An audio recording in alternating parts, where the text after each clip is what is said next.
Boa noite, Neusélia. Boa noite, Rita.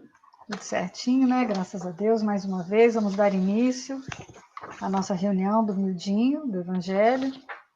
Lembrando sempre as pessoas, antes da gente fazer a prece, que o objetivo do nosso estudo não é fazer uma live, fazer uma palestra. O nosso propósito é continuar tendo esse vínculo da casa do Centro Espírita Francisco de Assis, dar continuidade ao estudo que já existia, né, na terça-feira, do Mildinho do Evangelho, sempre baseado no texto, no estudo do Aloysio Elias, e que também o nosso propósito não é replicar o estudo. O nosso propósito é a gente fazer uma reflexão em torno dele e trazer outras histórias, não seguir passo a passo tudo que ele fala, e a gente tem esse pedido, né, para que as pessoas, antes de assistir o nosso trabalho, né, nosso estudo, nossa reflexão, assista o trabalho do Aloysio para poder acompanhar, porque a gente vai ficar explicando tudo de novo, senão fica uma coisa repetitiva, né, principalmente para nós. E que todas as pessoas são convidadas a participar. Quem quiser participar conosco, para que o grupo fique com mais pessoas, que fique mais construtivo, seria bem interessante. Por enquanto, estamos só nós duas, e quem quiser participar, que possa entrar em contato comigo, com a Neusélia, que a gente possa convidar também, tá bom?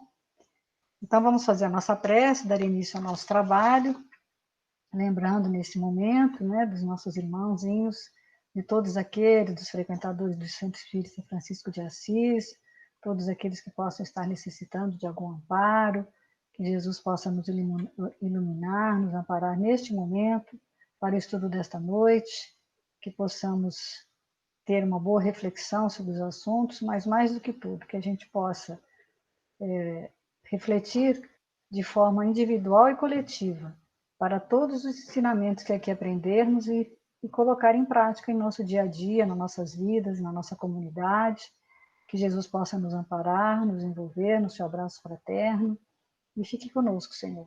Graças a Deus.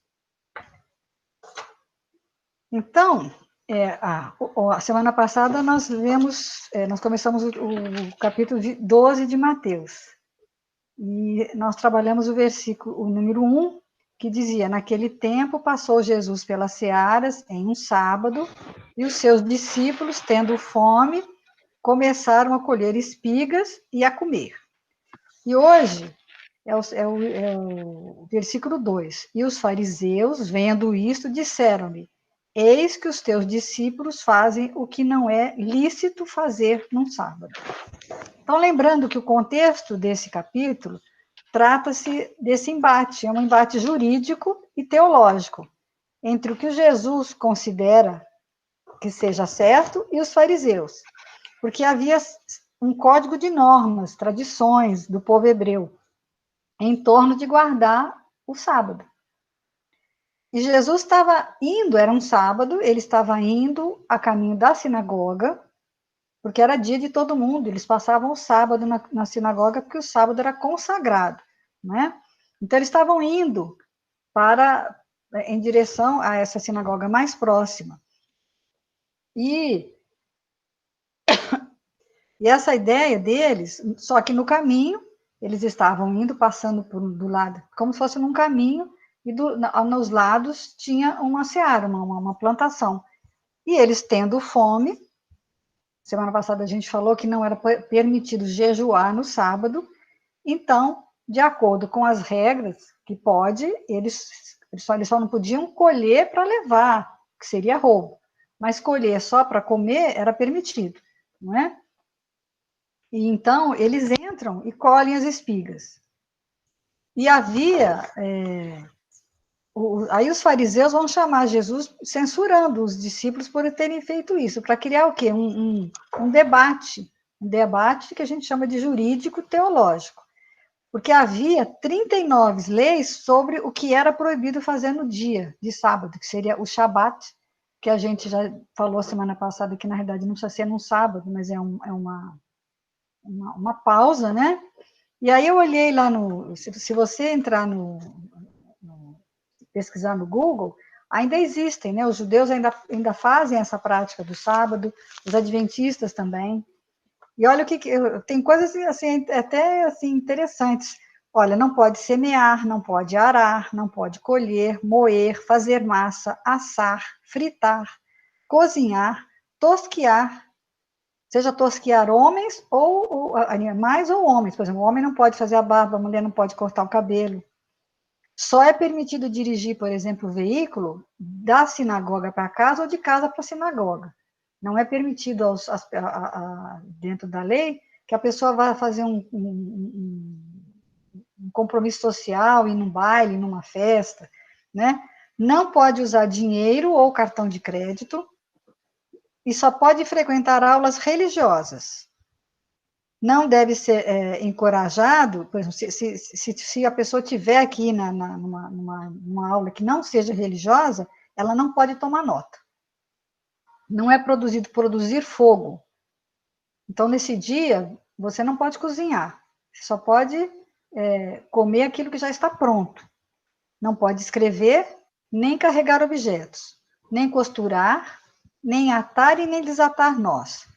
E também tem uma questão em relação à pintura. A mulher não pode passar batom, não pode se maquiar, não pode lavar roupa e não pode pintar. Tudo que for em relação à pintura não pode. Não é? Quer dizer, são regras, né? Regras que eles criaram baseados em interpretações bíblicas, não é? E aí os judeus, que eles os fariseus, eles faziam esse uso da casuística, eles colocavam, interpretavam, né? As pessoas que tinham autoridade, elas usavam a crença desse povo para se desculpar, ou diante de um erro pessoal, ou condenar algum adversário. Aproveitavam, né, o texto. E pegavam o texto bíblico e interpretavam de forma casuística, é o que ele fala falamos na semana passada. Então, qual que era a intenção deles? Colocar Jesus e os discípulos numa atividade condenatória, numa posição condenatória. E essa condenação, muitas vezes, era pena de morte.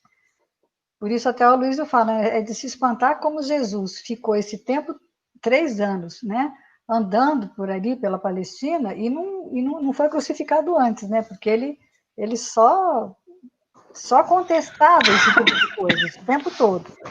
E ele fala também que Roma não interferia. Roma tinha as leis dela, e tinha as leis da raça. Nossa, o Vitor está dando um barulho que eu não sei o que é. O meu tá normal aqui.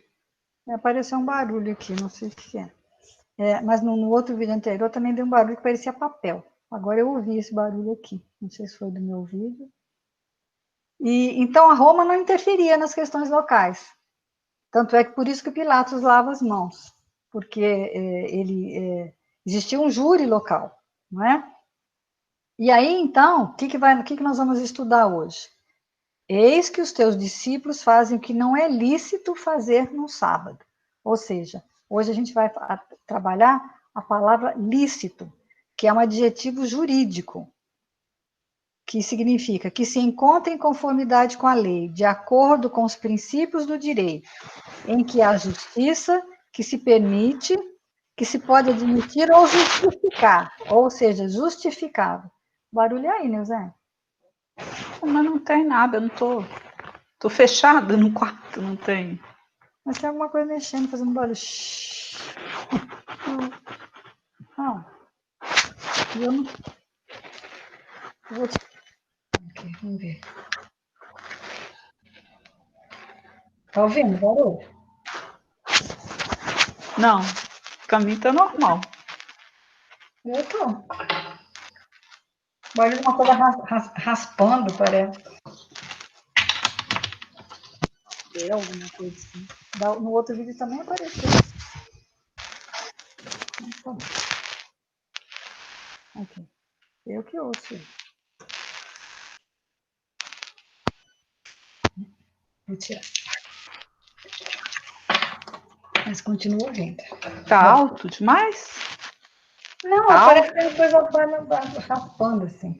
Mas tudo bem.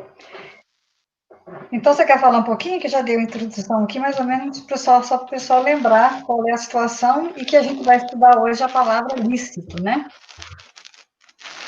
Aí ele começa falando, né, o que é lícito para Jesus, né, e o que é o lícito para os fariseus, né. Aí ele começa do Mateus lá, da parte de Mateus. Agora deu um bagulhinho. Parece uma coisa estranha, assim. Da outra vez Tá semana passada estranho. também teve esse barulho no vídeo. Nossa, mãe, eu se paguei aqui, deixa eu achar. Quer que eu continue aqui até você achar? Não, tá aqui já. Que em Mateus, né, porque vos digo que se a vossa justiça não excederem muito a dos escribas e fariseus, jamais entrarei no reino dos céus, né? Então, Mateus já começa falando, né, que a justiça, ela tem que ceder isso, né? Tem que ser uma justiça mais completa, não tão exclusivista, não tão rigorista, né? Ela é mais completa, mais inteira, e é um processo de superação que vai muito além dessas proibições normais, né? Que eles até então aplicavam. Como que você leu as diversas proibições aí, né? Porque, na realidade, o reino de Deus, ele é o quê? Ele é imaterial, ele é intangível, e não se aplica em nenhum outro lugar né, do mundo. Não é uma coisa que vai ser modificada dentro dos costumes. E aí a gente vê que tem uma diferença muito grande, né? Em termos de proibição. O que é realmente... É difícil da gente entender, né? Mas como que ainda nós somos fariseus e o quanto que a gente age, né, de acordo com essa coisa de proibição, de certo, de errado. E isso dentro da proposta de Jesus, assim, vai muito além de tudo isso, né? Como Então a gente... a coisa se deturpa ao longo do tempo, né? Eu vi uma historinha que um palestrante conta, que ele fala assim, que num rei havia um parque, tinha um rei que era muito bom, que gostava de conviver com os súditos, tal. Então ele fez um parque, uma praça muito bonita na cidade, bem no meio da cidade. E o rei tinha o prazer de estar ali com seus súditos, tinha lugar para as crianças brincarem, é um lugar assim, onde a comunidade se reunia. Só que um dia o rei precisou se ausentar. E aí ele deixou as pessoas, algumas pessoas a quem ele deu uma certa autoridade, que esse que é o problema, né? Quando a pessoa tem uma autoridade, que ela já tem um poder, o que ela faz com isso? E deixou essas pessoas tomando conta desse lugar, para que ele se mantivesse funcionando. Só que com o passar do tempo, essas autoridades se desleixaram, a praça ficou feia, não cuidaram, não arrumaram, aquilo foi ficando feio, e aí a comunidade perdeu o interesse de frequentar. O rei não ia mais, não tinha ninguém que os unisse, e aí então ficou ruim. Só que aí veio uma segunda leva de autoridades, aquelas autoridades se afastaram, acabou, vamos dizer, um governo que acabou, e entraram outras. Essas outras resolveram, falaram, não, o rei pediu, tem que arrumar. Arrumaram, ficou tudo bonito de novo. Só que aí eles tinham medo que tudo voltasse a acontecer. Então, o que eles fizeram? Cercaram a praça, que foi reformada, e ela estava muito mais bonita e tudo. Mas todo o prazer foi retirado, porque as pessoas só podiam ir lá no lugar onde tinha reunião religiosa, né, onde tinha, vamos dizer, uma igreja, né? Ninguém tinha mais prazer de ir lá no sábado, no dia que era que tinha que ir. Era tanta lei, tanta sobrecarga, né? Que ninguém mais. Então, isso é bem parecido com o que Jesus está falando. Ninguém tinha mais prazer do sábado, era sobrecarga. Então, Jesus vai falar que ele que é o descanso. A finalidade do sábado é Jesus, é você estar com ele. Estar É a assim. pausa. E tem muitas coisas, assim, por exemplo, dentro da Bíblia, por exemplo, no livro de Samuel, aparece Davi, tem uma missão. E ele recebe uma missão que não podia contar para ninguém o que ele estava fazendo. Então, ele combina de encontrar com seus soldados em outro lugar. Só que aí os soldados ficam com fome, quando ele encontra, né? E aí ele vai num sacerdote. Aí o sacerdote fala assim, ó, eu só tenho o pão consagrado, ou o que eles chamam de pão da proposição. É um pão vamos dizer, ele é purificado pelas leis deles, e só o sacerdote pode comer, na hora que ele for repor. Então, toda semana ele é purificado, fica lá, o sacerdote come. Só que os soldados estavam com fome. Então, o sacerdote fala com Davi, olha, mas os seus homens estão, assim, em celibato, eles ficaram afastados de mulheres, não estão tendo contato com as mulheres? Aí o Davi fala assim, não, isso eles fizeram porque é o que tem que ser feito, mesmo porque eles estavam em viagem. Então, o sacerdote permite que eles comam aquele pão da consagrado, ou pão da proposição, que não era lícito, teoricamente, eles comerem, mas nesse caso foi permitido, né? Porque prevaleceu a lei da vida, se eles não comessem, eles iam morrer. Por conta da fome, eles puderam comer esse pão. Em contrapartida, numa outra passagem, o rei Uzias, que era conhecido como um rei terrível, na realidade, ele invade o templo e faz alguma coisa, não me lembro bem o que, não sei se ele se serve, não é que ele não se serve, não, ele usa algum óleo, alguma coisa, que só pode ser usado pelo sacerdote. E isso, Deus vai castigá-lo e ele vai morrer leproso. Porque nesse caso, não era por questão de sobrevivência, mas por uma questão de orgulho dele. Então, o que se faz por amor ou pela vida é reconhecido por Deus, mas o que se faz por orgulho, né? Aí também, lá em Provérbios, eles dizem assim, o ladrão não é desprezado se faminto rouba para matar a fome. A lei é criada por alguma necessidade, mas o fariseu, e hoje em dia, ainda temos alguns casos, ele esquece esse princípio e só olha para a norma. Então, eles tinham algum conhecimento. E, às vezes, um conhecimento equivocado é pior do que nenhum conhecimento. Porque aí você aplica, né, aquilo de forma equivocada. Por isso, a necessidade de você estudar, ter um estudo mais profundo, para você ter noção do que está acontecendo, né? E eu acho que a gente eu acho que tudo que a gente está estudando, eu acho que a gente tem que trazer. Porque muitas vezes a gente estuda essas passagens, fala assim, mas isso foi lá o fariseu, foi Jesus, foi naquele tempo. A gente tem que trazer para o nosso tempo para poder aplicar no nosso dia a dia, na nossa vida, em tudo que a gente está fazendo e que a gente está vivendo também. Então, por exemplo, existe tem um podcast que chama Terra Redonda, é da Rádio Piauí. E essa semana eles gravaram o último episódio, foi o 10º. E é um episódio bem interessante que fala da ciência. E a gente está vivendo hoje um embate com relação à ciência. Porque, por conta da pandemia, a ciência virou um Big Brother. Antigamente, em tempos normais, existe um tempo para se descobrir vacina, para se descobrir um tratamento, tem, assim, vários procedimentos, testes que são feitos, e hoje em dia eles estão acelerando isso por conta de descobrir uma vacina, que o pessoal já está desesperado, né? E nesse podcast, tem uma moça que chama Fernanda Bruno, que é comunicóloga, que ela fala que a maioria dos brasileiros confia na ciência, mas que desde daquele atentado do 11 de setembro, a vigilância cresceu. Hoje em dia existe mais vigilância, né? Todo mundo tem medo, criou-se assim um medo dessas coisas. Então, os nossos dados individuais, eles são verificados, nossos comportamentos, as nossas preferências.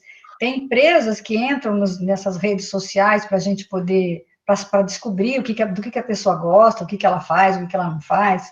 A TIM, por exemplo, fez uma parceria no Rio de Janeiro com a prefeitura para descobrir. Eles falam que não tem perigo de pegar dados pessoais, mas ele sabe onde que as pessoas estão para saber qual que é o grau de isolamento. Então, existem esses apps,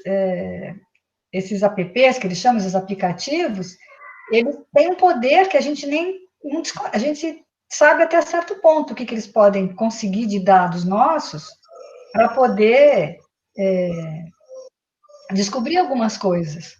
E depois também vem e com a pandemia, os divulgadores da ciência ficaram famosos, né? O Drauzio Varela, tem o Átila Yamarino, que apareceu no Roda Viva, está fazendo um maior sucesso. Ele realmente é interessante, ele explica a ciência de uma forma que a gente consegue entender. E isso é bom. E os brasileiros, eles são apaixonados pela teologia, pela ciência, mas existem muitas pessoas que questionam o aquecimento global, tem gente que não acha que a Terra é redonda, tem pessoas que questionam a questão das vacinas, e existem grupos poderosos, até, que têm até poder financeiro, que questionam essas coisas, e que existem interesses ou necessidades, né? Mas elas têm pessoas que não querem mudar, por quê? Aí é que vem essa história. Porque vão ter que desistir de um pedaço do que eles são.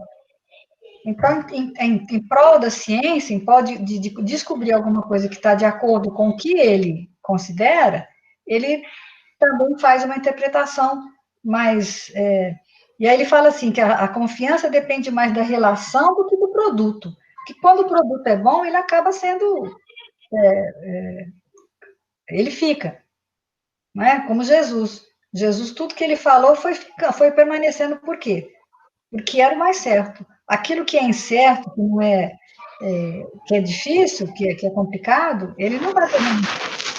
Então, todo esse processo que nós estamos vivendo hoje, da pandemia, das novas formas, vai criar novas formas de ensinar, de comunicar, vai mostrar que a ciência não é uma mágica, não é? Ou infalível, vai criar novas construções, novos debates, e não vai dar, por exemplo, para um professor continuar dando aula do mesmo jeito que ele dava antes, né? E se houver algum prejuízo, ele vai ser cobrado, porque existe nesse momento uma reflexão maior sobre a vida, que a gente tem que pensar nisso e começar a entender, né? Vamos continuar, senão... E aí ele vai pegar agora, né, para explicar melhor essa questão do que é lícito para Jesus, né, porque a gente sabe que o que é lícito para Jesus é bem diferente desse entendimento, né, e que a gente está muito ligado ainda ao aspecto proibitivo das coisas. Aí ele vai lá em Lucas, né, que ele pega essa passagem da cura do servo de um centurião.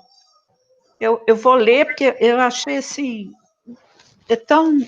foi tão grandioso para mim essa leitura que... Ele leu primeiro o João, né? São três, a passagem não, está em aí três. ele vai explicar. Eu acho que a gente podia ler a passagem, aí depois falar dentro do Evangelho do João, que era o meu filho, né? Uhum. Dentro de Mateus, né? E depois o próprio Lucas. Você quer falar do João e Mateus primeiro? O que você acha melhor? E quando é que eu estou aqui?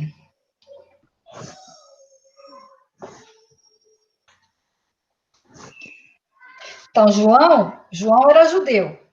Então, quando ele vai se referir à passagem do servo, onde está a passagem do servo? Deixa eu ver se eu peguei ela aqui.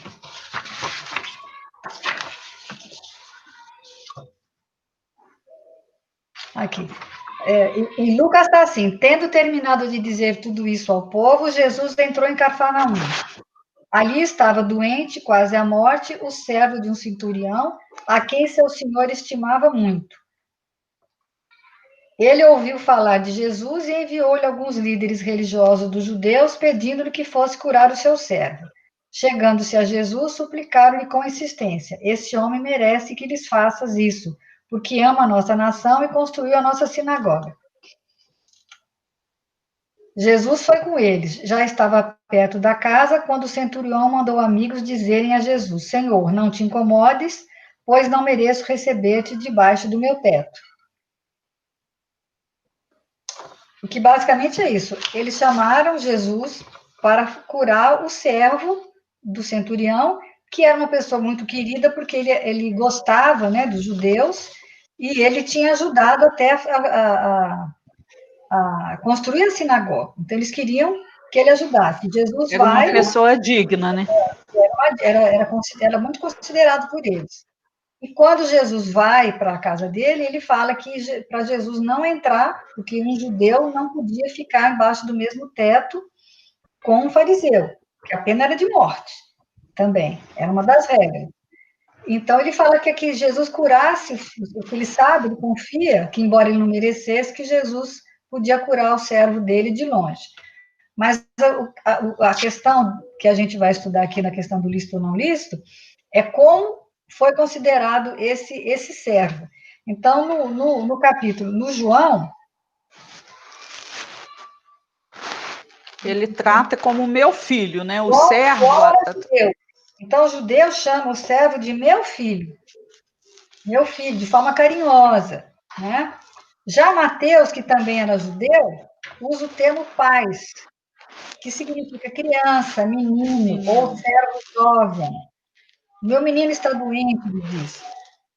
Mas não seria comum um centurião chamar o seu servo dessa forma, que era só um servo.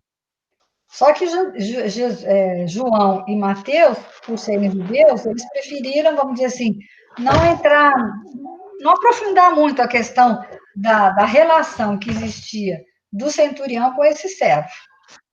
Mas Lucas não, Lucas era grego. Para ele não tinha assim não existia esse preconceito, né? Porque era comum acontecer de um relacionamento entre os soldados romanos, né?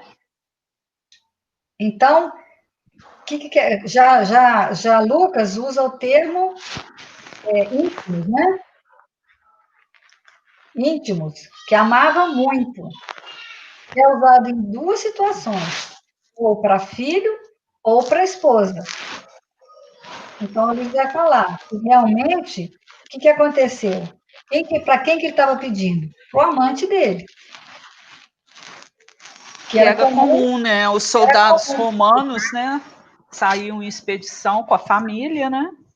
E era longe da família, né? Longe da família, e eles tinham esse hábito, né? Da homofetividade entre os soldados, né? E Lucas não teve preconceito, porque os outros eram judeus, se eles dessem essa conotação, seria passível até a pena de morte, né? Porque era altamente proibido. Então, quando Lucas fala claramente, né? Mas o centurião também, ele sabia disso. Então, quando ele fala que com Jesus, eu não sou digno, né, de que entres em minha casa, ele já sabia que ele vivia numa situação que não era aprovada, né, dentro da lei, do rigor que existia, né, com o farisaísmo. E aí Jesus tem a questão de homossexualidade, é homoafetividade. Afetividade. É isso que Jesus vê. Jesus vê o amor entre espíritos, e não o amor de um homem e uma mulher, de uma mulher e de um homem, porque o espírito não tem sexo, né? E aí o centurião fala: eu também sou homem sujeito à autoridade, com soldados sobre o meu comando. Digo a um, vá, e ele vai, e a outro, venha, e ele vem. E digo ao meu servo, faça isto, e ele faz. E aí, quando Jesus ouve isso, ele se maravilha, quer dizer, ele entende, e aí ele fala, né, que ele não é digno, que ele não tem merecimento. Quer dizer, a maioria dos judeus rezava assim: eu peço a Deus porque eu mereço, porque eu sou judeu. E ele, né, que era uma pessoa que não era judeu, ainda era um estrangeiro, né? Estrangeiro, militar. Quer dizer, completamente. Jesus tem essas questões, né? Ele aceitava as pessoas, até mais as que tinham mais dificuldade, que tinham alguma coisa diferente, porque ele conseguia enxergar o potencial, né, que cada um tinha, né, sem o rigor. É a questão da Madalena. Madalena era improvável. né? Inclusive, em questão da Madalena, eu hoje, por acaso, vi uma reportagem que saiu, acho que saiu hoje, no jornal da França, Le Monde, que diz o seguinte, que 7 francesas desafiam o dogma e se candidatam a cargos da Igreja Católica que são proibidos para mulheres. Elas escolheram o dia de Santa Maria Madalena, que foi festejado dia 22 de julho, que foi ontem, para iniciar uma campanha para a renovação da instituição. Olha o que elas pedem. Elas integram o coletivo que chama Todas Apóstolas.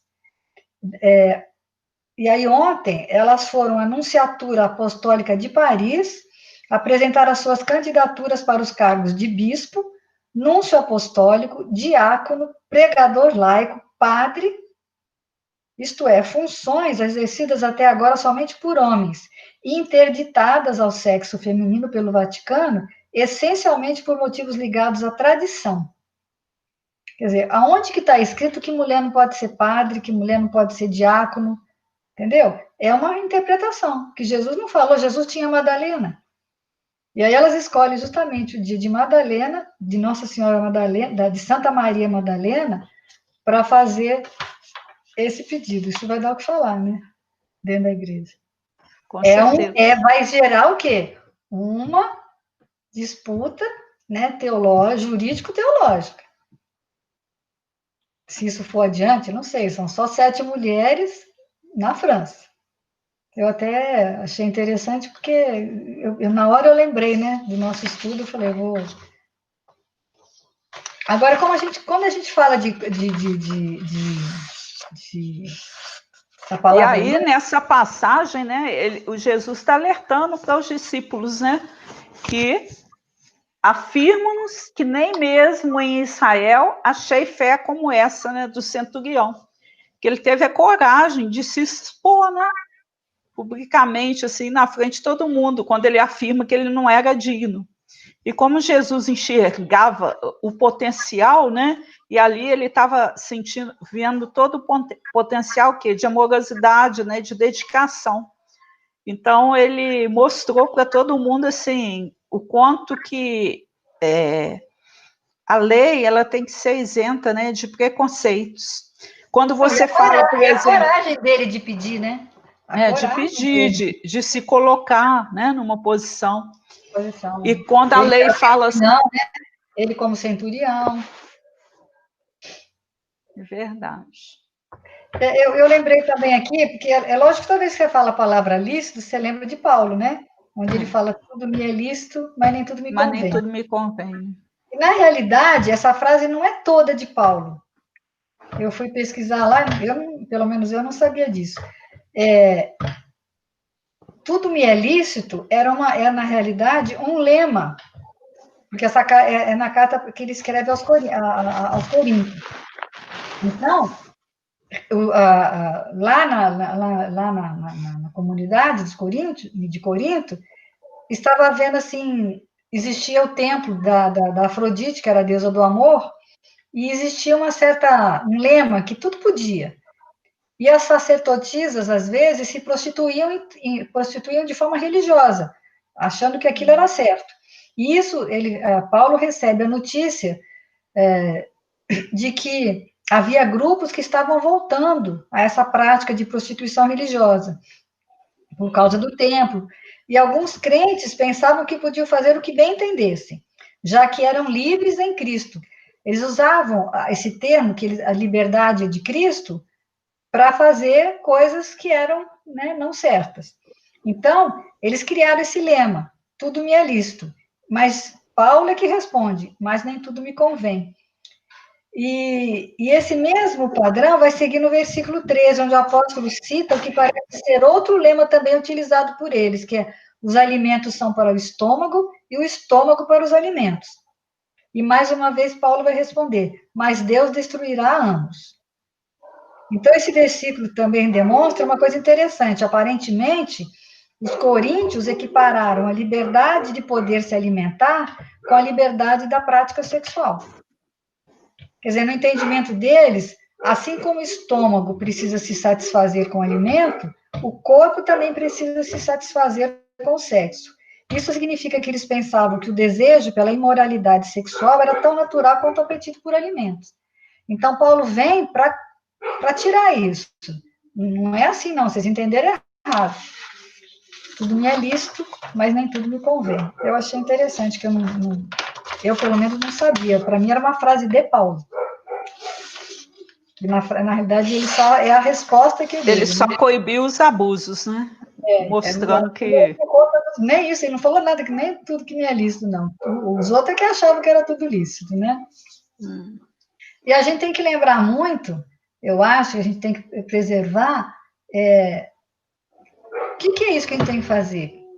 Controlar o quê? O nosso egoísmo, as nossas paixões. Isso tudo eu achei interessante também quando ele... Eu achei interessante quando ele fala assim, a questão do não matarás, né? Que é uma coisa tão clara, mas aí fala, qualquer legislação humana que é a favor da pena de morte está na contramão da lei, né? E como que às vezes a gente interpreta da nossa interpretação e sai dessa... da compreensão da lei divina, né? Que é eterna, que é imutável. Então, como que existem ainda, né, vários países, ele falou que em pleno século XXI, é um dado que eu fiquei pensando, assustada, né?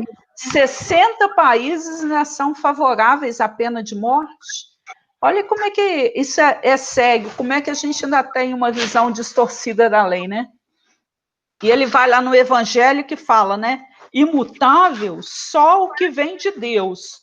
Tudo que é obra dos homens está sujeito a mudanças. E a gente tem que ter essa compreensão mesmo, acreditar mesmo nisso, porque o maior absurdo é essa questão mesmo, de existir tantos países ainda com a pena de morte, muitas proibições, né, em termos culturais, que na realidade são muito contrárias, né? A gente trabalha, está acostumado a trabalhar com rigorismo ainda, né? E não é a proposta da lei divina. Jesus, ele apreciava, ele tinha condição de ver assim, o potencial que cada um tinha e o quanto que a gente pode ser feliz quando faz esse respeito, né, ao potencial de cada um. Mas isso o que acontece? É porque a gente realmente se apaixona por um tema, às vezes por alguma questão, e fica ali agarrada naquilo. E aí, no Livro dos Espíritos, na questão 907, eles perguntam, né? Será substancialmente mal o princípio originário das paixões, embora esteja na natureza? E aí os Espíritos respondem, não, a paixão está no excesso de que se acresceu a vontade, visto que o princípio que lhe dá origem foi posto no homem para o bem, tanto que as paixões podem levá-lo à realização de grandes coisas. O abuso que delas se faz é que provoca o mal. Então, nós nos perdemos no excesso da vontade. E aí a gente vai se viciando, vai criando essas desculpas, né? Hoje em dia, por exemplo, na tecnologia, o uso excessivo do celular, dos jogos eletrônicos, a comida, a maledicência, o orgulho, a vaidade, o egoísmo, tudo que pelo excesso da vontade que nos leva a criar o quê? As desculpas. A gente faz o uso da casuística dos fariseus, para tornar lícito aquilo que não é. Então, e aí no comentário, logo em seguida, acho que é 908, ele fala assim, as paixões são alavancas que decuplicam, ou seja, elas aumentam em 10 vezes as forças do homem e o auxiliam na execução dos desígnios da providência.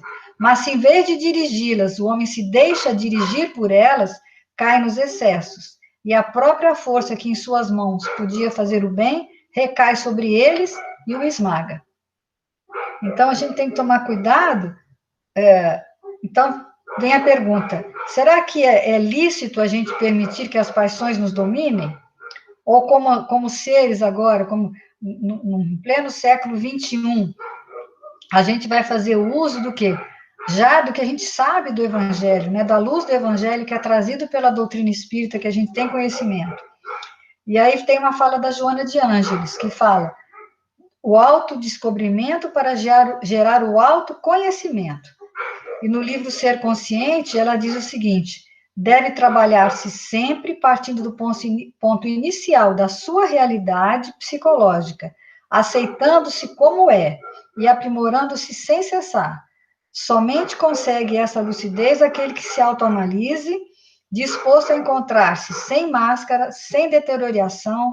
Para isso não se julga, nem se justifica, não se acusa e nem se culpa, apenas descobre-se. E ao descobrir-se, se entrega ao processo de transformação moral e de domínio das suas más inclinações. Então, é isso que a gente tem que fazer, de forma individual, de forma coletiva, em vez de ficar interpretando, olhando leis e aplicando elas de forma rigorosa, de forma, vamos dizer, injusta até, rigorista, né? A gente ter esse autoconhecimento, esse descobrir dentro da sociedade, descobrir qual que é o seu problema, qual que é o vício da sociedade em si, e curar isso. E qual que é a cura? Vem que primeiro você tem que se descobrir, se aceitar. Olha, assim, desse jeito que nós estamos fazendo, não está bom, nós vamos ter que fazer diferente. Como é que nós vamos fazer? Criar recursos. Para quê? E dentro de uma aceitação e de um não julgamento, você passar a fazer de uma forma diferente, tanto individualmente como coletivamente. É isso que a pandemia, que todo esse processo está nos provocando a fazer, né? Aí tem a 616 também, lá no Livro dos Espíritos, que ele fala: Deus pode ter prescrito aos homens, numa época, aquilo que lhes se proibiria em outra. Deus não pode enganar-se. E essa primeira fase aí é violenta, né? Porque a gente sempre acha que a gente tá certo, que Deus se enganou, que isso tudo está acontecendo, que tem, né, uma situação estranha aí, né? Os homens, por sua vez, são obrigados a modificar suas leis, por serem imperfeitas. As leis de Deus, porém, são perfeitas. A harmonia que rege o universo material e o universo moral é fundada nas leis estabelecidas por Deus desde toda a eternidade. Então, você vê, uma lei divina, ela não vai se modificar, né? Ela vai ser a mesma desde que foi criada até a eternidade, né? Porque Deus é eterno, o resto, tudo é imutável. Então, a gente tem que entender muito isso. E lá na Revista Espírita também, né, tem a questão da hipocrisia, que fala assim, olha, deveria haver na Terra dois campos bem distintos, o dos homens que fazem o bem abertamente e dos que fazem o mal abertamente. Mas não, o homem não é franco, o homem não é franco no tocante ao mal. Afeta virtude. Hipocrisia, hipocrisia. Deusa poderosa, quantos tiranos criastes, quantos ídolos fizestes adorar. O coração do homem é realmente muito estranho, pois pode bater quando está morto, pois pode, em aparência, amar a honra, a virtude, a verdade e a caridade. Gente, essa coisa da gente amar a virtude em aparência é o que mais a gente faz. Né? Então, quanto que a gente, com essa hipocrisia, a gente vai criando, né, situações de infelicidade, de criar tiranos mesmos, né? Quantos ídolos a gente faz em nome da hipocrisia? E ele fala, né? Ele explica o que é o hipócrita, né? Que era na época no teatro tinha tinha as máscaras. As mulheres não podiam participar do teatro, então os homens se vestiam de mulheres. Aí as pessoas faziam papéis que na realidade não eram dele, não poderia fazer, no dia a dia não seriam eles, por isso que eram chamados de hipócritas. E a questão dos tiranos, né? Ele fala quanto todo tirano, o cara que é tirano em algum lugar, ele é tirano em casa antes. Mas aí eu pensei assim, às vezes a pessoa não é tirano não, mas ela é tiranizada. Mesmo que ele não seja tirano em casa, às vezes ele é tiranizado em casa e aí ele vai replicar no lugar onde que ele vai, né, na sociedade, tentar, vamos dizer assim, como uma desforra, uma forma de se defender disso. Como ele não consegue em casa, ele vai na rua. Por que acontece? O problema é que a gente tem pressa, né? Nós temos muita pressa.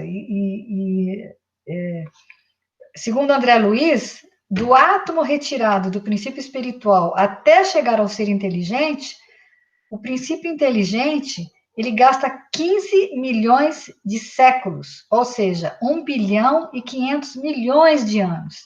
Desde que começou lá o princípio, né, o mineral, você passa pelo mineral, onde você obtém o magnetismo, depois você passa por o vegetal, que traz a sensibilidade, depois o instinto animal.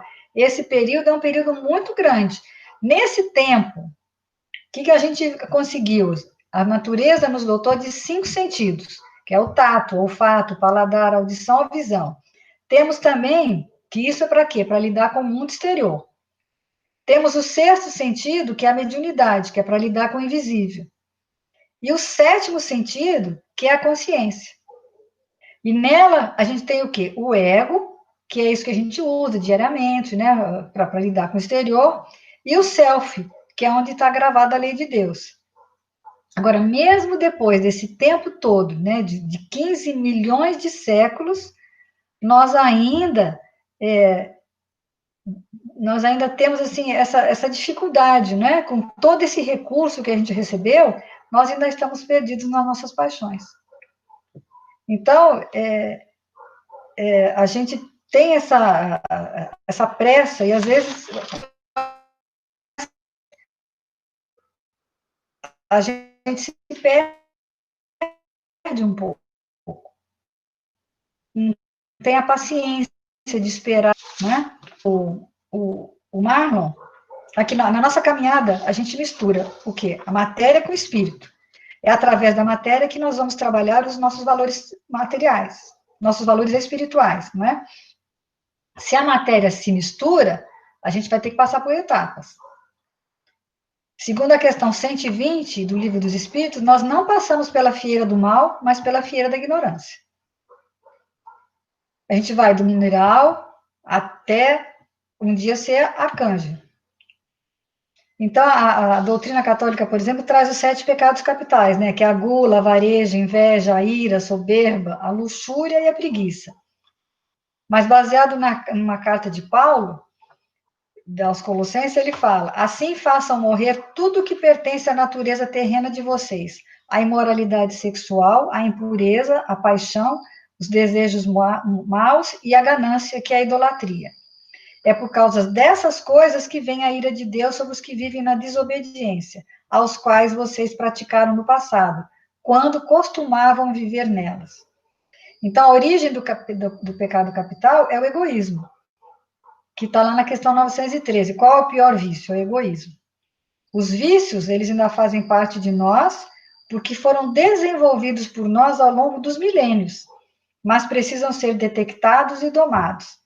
Perceber a nossa humanidade falível e trabalhar para a gente se melhorar.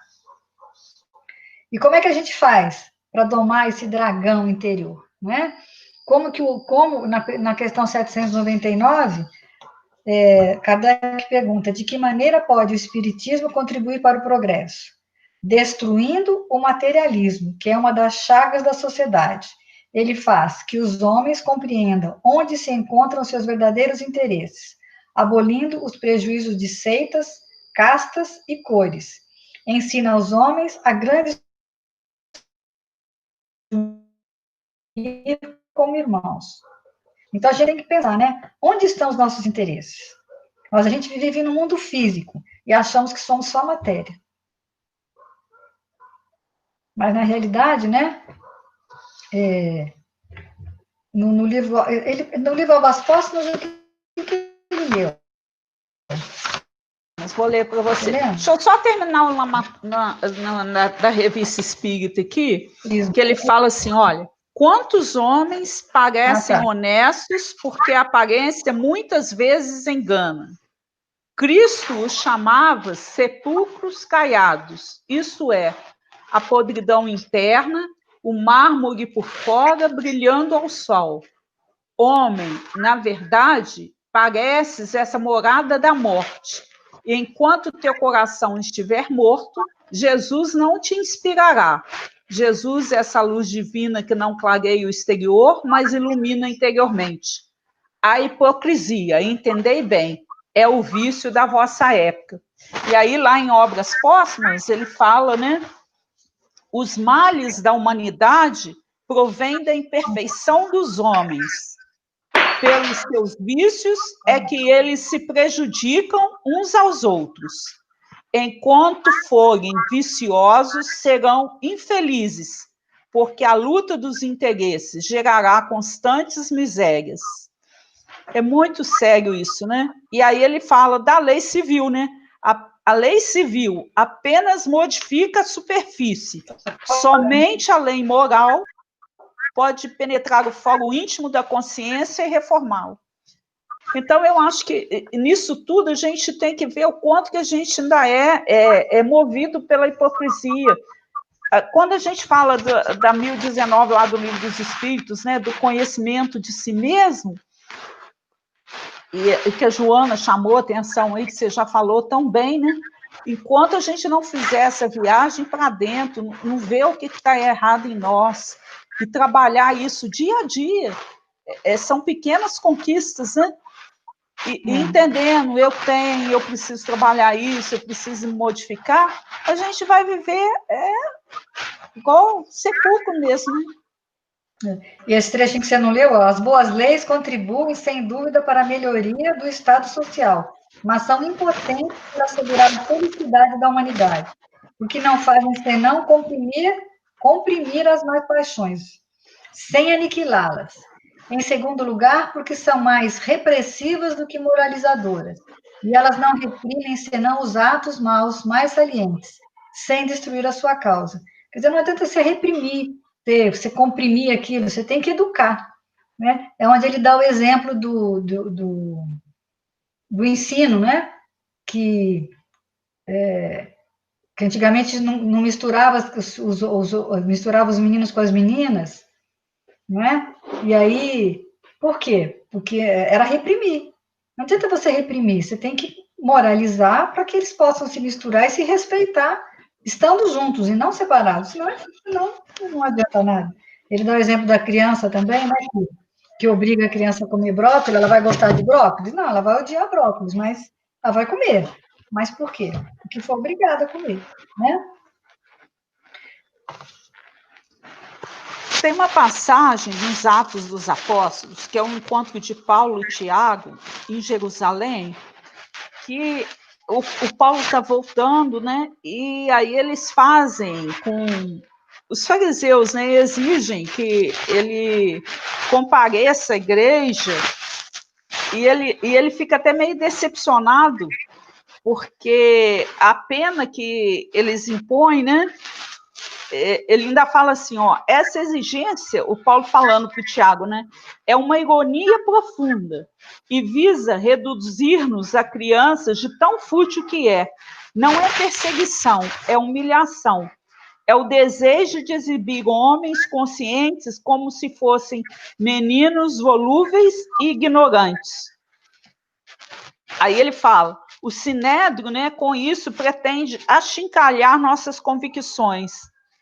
Como sabes, o farisaísmo sempre viveu em uma exuberante ostentação da hipocrisia.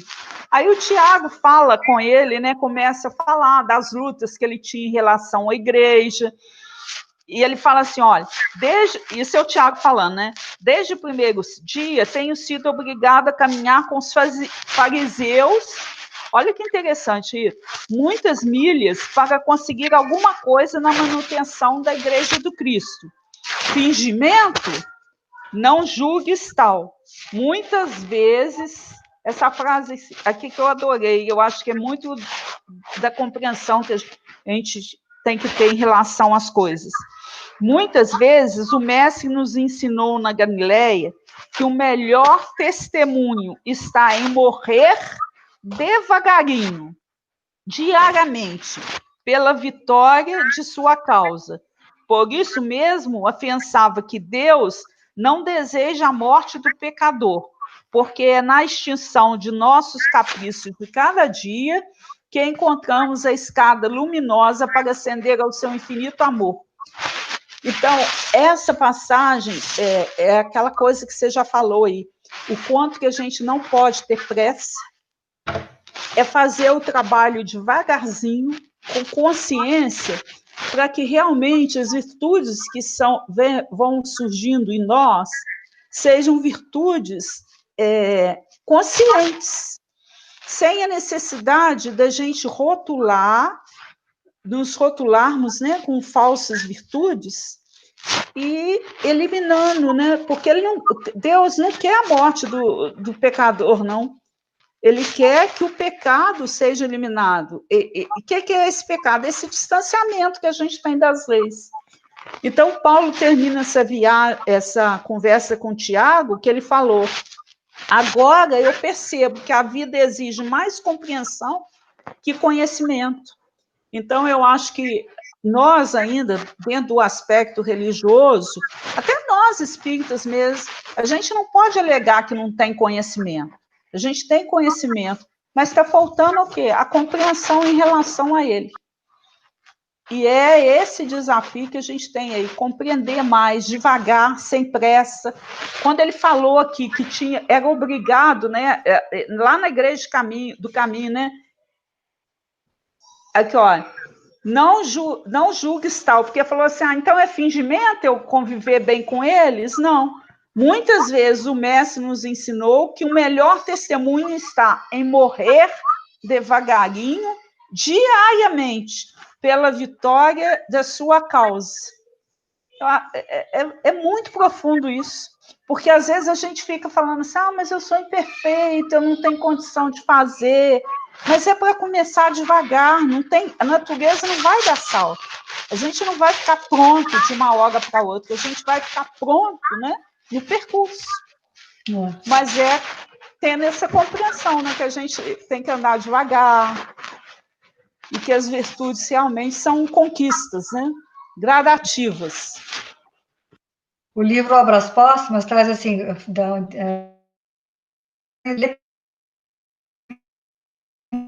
cultura do espiritismo, extinguirá para sempre aos quais alguns homens foram levados pelos incessantes abusos dos que se dizem ministros de Deus. Pregam a caridade com uma espada em cada mão, sacrificam as suas ambições e ao espírito de dominação os mais sagrados direitos da humanidade. Sem vontade, não atuamos pelo qual viemos estagiar nesse planeta. Como o espiritismo nos ajuda a combater os vícios através do autodescobrimento e do autoconhecimento, não é? E aí Paulo também, acho que é em Paulo aqui, a carta aos Romanos, ele diz assim, de maneira que, irmãos, somos devedores não à carne, para vivermos segundo a carne. Ou seja, a gente já está só de passagem, o corpo vai morrer, vai apodrecer. E na questão 196, ele diz, seu espírito é tudo, teu corpo é simples veste que apodrece, mas um instrumento poderoso para nos levar do átomo ao arcanjo. Tá? Então, não dá para a gente ser leviano, não dá para ficar brincando com isso. E tem um espírito também que, no capítulo 17, item 11, do Evangelho segundo o Espiritismo, ele pergunta, sereis porventura mais perfeitos, se martirizando o corpo, não vos tomardes menos egoístas, e nem menos orgulhosos, e mais caritativos com o vosso próximo? Ele está falando o seguinte, não adianta você deixar de alguns vícios materiais, por exemplo, não vou beber mais, eu vou controlar o vício do orgulho, da vaidade. Se você não tiver, eu achei interessante, esse expositor falou isso, você tem que não só combater o vício, você tem construir virtudes espirituais. Se a gente não estiver amando mais, não adianta você fazer as coisas assim, não, então, mas eu não faço mais isso. Por quê? Porque o amor é que é o nosso objetivo. Imagina um amor de Deus por nós e de Jesus, pelo tempo que ele está nos esperando fazer o que é certo, né? Nesses bilhões e bilhões de anos. O Marlon Heikdal, ele é um psicólogo junguiano, ele tem um canal, né? A gente às vezes segue ele. que aí ele tá fazendo uns videozinhos pequenininhos, bem interessantes, que ele pergunta assim, qual é o cenário da sua vida? É uma passarela? É uma igreja? É um parque? É uma balada? É um teatro? É uma empresa? Então, ele vai ver, assim, ele começa a dizer que para a gente ter o autodescobrimento como uma filosofia de vida. E ele fala como que a perspectiva de vida que nós temos determina a forma que nós estamos no mundo. Então, algumas pessoas veem a vida como um parque de diversão, ou uma passarela, outros veem a vida como um escritório, uma fábrica de trabalho com horários certos, determinados. E aí ele vai convidar as pessoas a pensar qual é que é a perspectiva da sua vida. Se você parasse hoje, se você for colocar uma tela, vamos dizer que tem agora nesses aplicativos, tem você colocar uma tela. A tela da sua vida, qual que é? Qual que é a imagem, né? O que melhor explica ou determina a sua forma de estar na vida? Você está aqui de férias, você está no escritório para trabalhar diariamente, onde o horário é o mais importante, onde o dinheiro vale mais, você está numa passarela, onde tem valor o aplauso, o ar das pessoas te avaliando, você está num parque de diversões, onde o que mais importa é se divertir com os brinquedos, ou você está numa balada, onde o que vai definir o sucesso da balada é com a pessoa mais bonita, ou se apresentar melhor.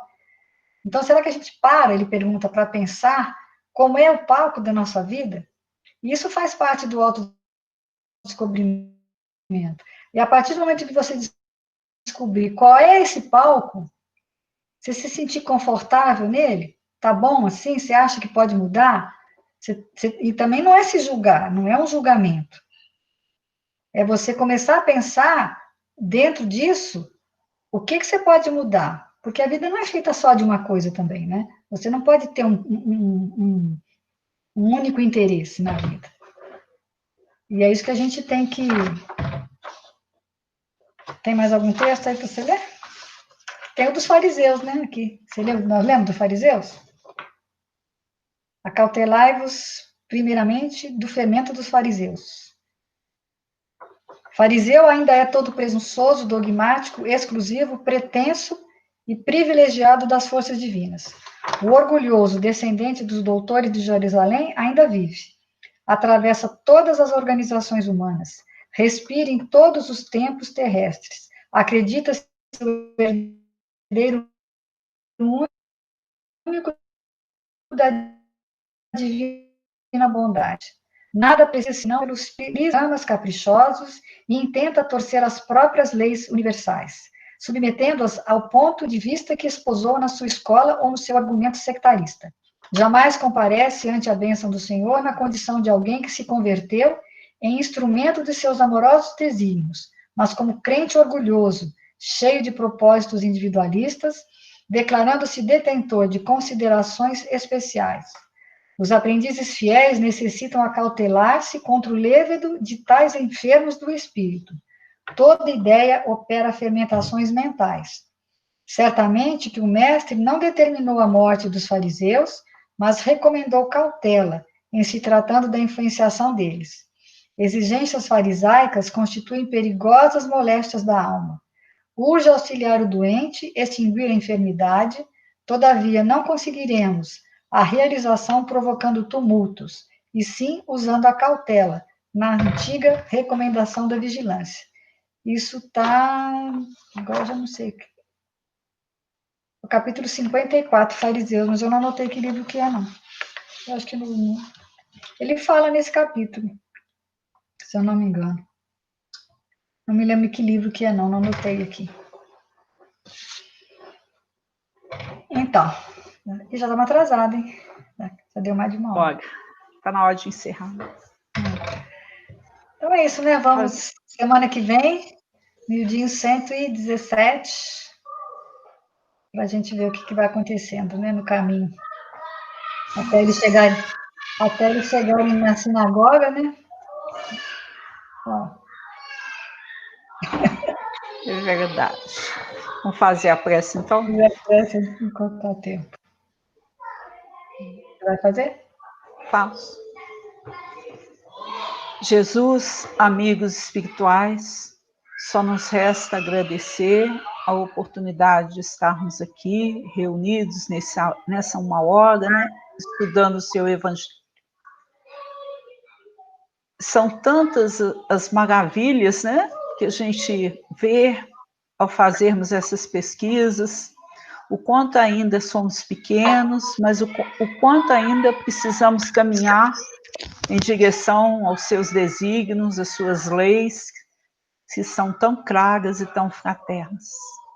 Os desafios são grandes, mas temos a certeza da sua presença amiga, nos envolvendo aos dias e horas, através dos nossos anjos guardiões, espíritos protetores.